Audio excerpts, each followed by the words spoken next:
Hola, cage fighting connoisseurs. This is Nate Wilcox of BloodyElbow.com, and I'm here to bring you our predictions for UFC on Fox 4 Shogun versus Vera. It's a relatively stacked card, even if it's kind of lacking a headliner.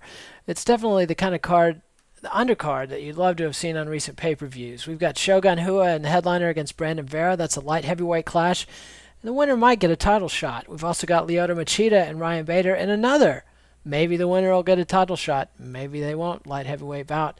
We've got a lightweight bout. Joe Lauzon taking on Jamie Varner, former WEC champ. And Mike Swick is returning to action against Demarcus Johnson. Those are two Ultimate Fighter veterans that are going to be opening up the main card on Fox TV tonight at 8 p.m. Eastern. We're going to have Cole Miller versus Nam Phan on the undercard. Featherweights, light heavyweights Phil Davis and Wagner Prado. Prado's making his UFC debut. We've got Josh Grisby and Ronnie Yaha in the featherweight action. Heavyweights Phil DeFries and Ollie Thompson in a two-Brit match. Kind of unusual for an American card, but they haven't been going to Britain as much as they used to. We've got Manny Gamburyan versus Michihiro Magawa in more featherweight action. And flyweights Ulysses Gomez and John Moraga. Let's get to the picks.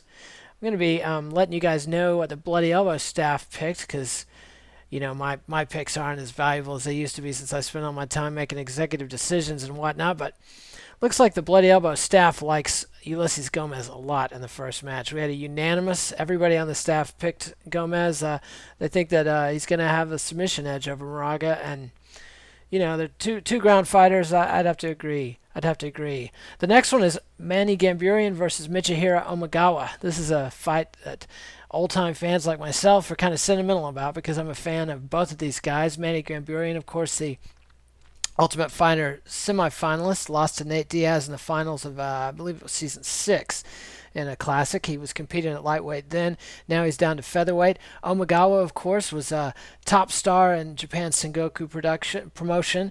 And both of these guys are on losing streaks in the UFC. They're both, I think, 1-3 in their last 4 fights. So this is kind of a do-or-die moment for both these guys. Both these guys are judo-based. I like that. The Bloody Elbow staff is pretty split. We've got 4 guys picking Manny and 4 guys picking Omagawa. Personally, it's a tough call. My heart's with Omagawa, but I'm going to go with Gamburyan because I think he's stronger, and I think he's got the better top control. I think that he's going to end up putting Omagawa on his back, dominating position, raining down those big right hands. I don't think Omagawa's going to be able to submit him. Definitely not with those kind of straight arm bars and stuff you can catch your rookies with. Manny's too slick for that. In heavyweight action, I'm expecting nothing less than a slobber knocker from DeFries and Ollie Thompson. I don't think either of these guys is ever going to be contenders, but they should be good for a knockout. Maybe they'll make the big broadcast. The Bloody Elbow staff was once again evenly split on this one, with 4 picking DeFries and 4 picking Thompson. I'm going to have to go with DeFries. I think he's got the skill advantage here, but we'll see. Up next, we got Josh Grisby and Ronnie Yaha. Yaha, of course, is one of the best submission grapplers in MMA. He's a student of Rickson Gracie, and man, if this dude can get close to you, he will get you down on the ground and he will submit you. This guy is dangerous. But Josh Grisby is very well-rounded, and at one time, until he ran up against Dustin Poirier, was seen as a potential title contender, but he's kind of on the skids now, so he hasn't looked so good. The staff is split. Once again, even 4-4 split for Grisby and Yaya. I'm going to break the tie and go with Ronnie Yaya here by submission. I think that Grisby's having kind of a downturn. And then we got Phil Davis, light heavyweight, former NCAA National Wrestling Champion, Division I out of Penn State. He's going to be welcoming Wagner Prado to the division and to the UFC. Prado's your classic Brazilian striker, totally bad, scary dude. Davis not that comfortable on his feet, but I think he's going to have the ground skills to beat Prado if he can survive the early blitz. Davis got a unanimous pick from the Bloody Elbow staff, and I'm not going to break with that legacy there. Cole Miller against Nam Phan. These guys are both featherweights, but when you see them, you're going to think they're in 2 different divisions, because Cole Miller is one tall drink of water and Nam Phan is a little bitty dude. So I'm going to give Cole Miller the edge because of his reach, his height. He's got good striking. I think Phan is the better striker technically, but Cole Miller's going to have the reach, and the kid just likes to kick ass. So I think Cole Miller's going to put a hurting on him. And the Bloody Elbow staff was split 6-2 in favor of Cole Miller. Up next, we got Demarcus Johnson versus Mike Swick. This is going to be the first fight of main card, and frankly, I can't believe this shit is going to be on Fox TV. I mean, Swick is coming back from a long layoff from some intestinal health problems, and Demarcus Johnson is just another one of those Ultimate Fighter veterans who's done anything but rock the world of the UFC.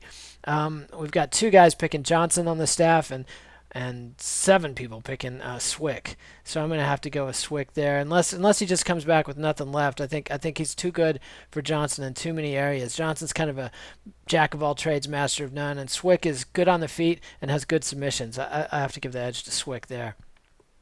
Up next, we've got Jamie Varner against Joe Lauzon in a lightweight tilt. This should be a fun fight. Jamie Varner, of course, was a short notice substitute against Edson Barbosa recently and came in and put a shellacking on Barbosa and shocked everybody. Varner, of course, former WEC champ, had kind of been run out of that promotion with some losses, had some personal troubles, and been on a string of losses. Lost to Dakota Cochran and a number of guys out in regional action, and people were pretty surprised when he got the call back to the UFC. But nobody was not surprised when Varner put a shellacking on Barbosa, who was somebody that people thought was going to be a contender. So you have to say that. I don't know. I think Lauzon's a fast starter early, but I think Varner's going to come on in the third and wear him down and get the decision. The staff was pretty evenly split. Only 3 guys picking Varner and 6 guys picking Lauzon, but those 6 guys are wrong because Varner's going to win. Then we got Lyoto Machida versus Ryan Bader in light heavyweight action. This is a big fight. This is a fun fight. Bader is a classic straight-ahead wrestler, boxer, and Machida is a very devious karate stylist. His Shotokan karate styles were an enigma for people to figure out in the UFC, and it wasn't until Shogun who solved his style, and then John Jones just physically outclassed him that the Machida era finally ended. But I think the Machida era is going to have a comeback. I don't think Bader's going to have an answer here. Let's see what the staff picked. Looks like the staff unanimously went for Machida. Not a lot of love for Ryan Bader. I think he's got a puncher's chance, but not much more. Now we got the headliner. Once again, everybody except David Castillo is picking Mauricio Shogun Rua here. Brandon Vera, of course, coming in. They're calling this the golden ticket card because Vera is a guy who was nearly cut from the UFC after losing to Thiago Silva. But when Silva failed a post-fight drug test, that fight became a no contest. Vera got one more chance. He then fought Elliot Marshall in a fight many thought he lost. His arm was nearly broken in the 3rd round by an armbar, but Vera got the judge's decision, lived to fight another day, and what a day it is. Now he's headlining a UFC on Fox card with a potential title shot. And this is a fight, if Vera is the old Brandon Vera, could very well win. He's a Greco-Roman based fighter with excellent wrestling, excellent Muay Thai, and excellent Jiu-Jitsu. Shogun, of course, is the legend. He's a Muay Thai stylist originally from the Chuta Boxa camp, a brutal fighter. He's got very good Jiu-Jitsu and a history of winning. Former UFC light heavyweight champ. Vera, of course, never made it to the title, even in his glory days. So I don't know. You'd have to be crazy to believe Vera's claims that he's back on top and he's the old Vera. I mean, the dude's 34. He's not getting any younger. He hasn't been able to pull the trigger in a long, long time. A lot of people thought he beat Randy Couture, including me, but that's been a while. And I'd be shocked if Brandon Vera beat Mauricio Shogun Rua. But anything can happen. This is the UFC. Anyway, those are our picks for tonight's UFC on 4, Shogun versus Vera, UFC on Fox card. It should be a fun one. Tune in and let me know what you think of my picks. And we'll see you later. So we'll see probably on Monday. I'll be back with the Euro MMA of the day. Actually, I'll be back with some post-fight analysis tomorrow after the event. So look forward to that, and we'll see you later. Enjoy.